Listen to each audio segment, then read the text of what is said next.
guys, it's me, Aisha Shante Jackson, and I am the creator and the face behind the Madness of the Mind journaling sessions.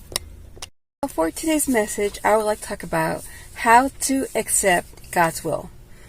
I could have entitled this How to Know God's Will, but there's a difference. So this topic today, it's a hard one, and it's a lesson that I had to learn over time with my walk with Christ. So sometimes you choose one path and then all of a sudden you realize God has a completely different path for you to take. So I wanted to be a writer for a long time because I do have a gift to tell stories. I know that I also have a gift to encourage people. So I've written a few books, movies, TV shows, and haven't really had a breakthrough, but I know that that's a gift that I have for God. So I actually applied to a few writing programs over the years, only to be disappointed and not make the cut. Those times were hard, but I got through it. About a year and a half ago, I started my YouTube channel, which actually started off as a book. I would write these messages of hope, just to encourage and inspire other people. Along my journey, when I was sick, battling schizoaffective disorder, I used to listen to meditation music, and I would record scriptures from the Bible to that, and I would listen to that at nighttime where I would try to sleep to block out the noise, the voices and everything. So when it came to my YouTube channel, I thought, why don't I put music to inspirational encouragement? So that's what I started off doing. But like I said, when I first started posting, actually coming on camera, the program that I used had crashed, and I felt like God was leading me to the forefront to actually come on and let you guys see me and talk to you guys about some of the things that I went through, hopefully to encourage you guys. So being in front of the camera is all you to me because I actually enjoy being in the background.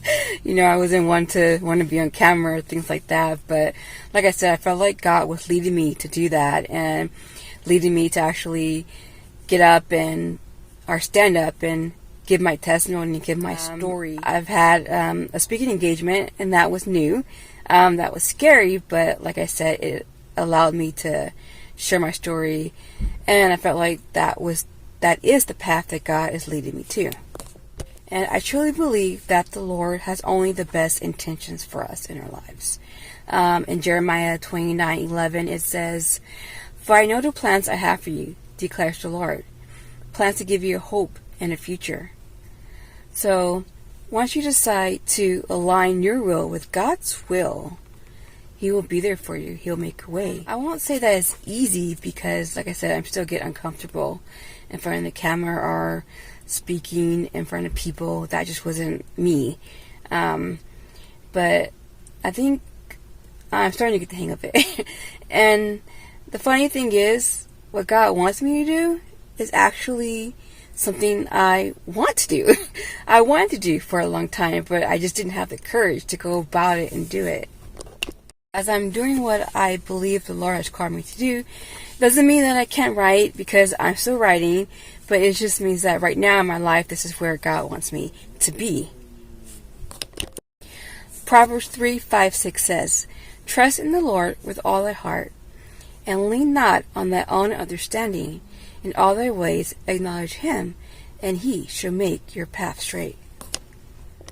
If you think about it, even Jesus had to submit to God's will for His life. For He knew what He must endure to save God's people, to save us. I read an article and it said, submitting to God's will is forsaking our own desires and surpassing our own will to accomplish His will for us. So in my opinion, Jesus did the ultimate sacrifice. He gave His life for us. So as followers of Christ and Christians, shouldn't we do the same for Him? So Romans 14:8 says, "For if we live for the Lord. if we die for the Lord.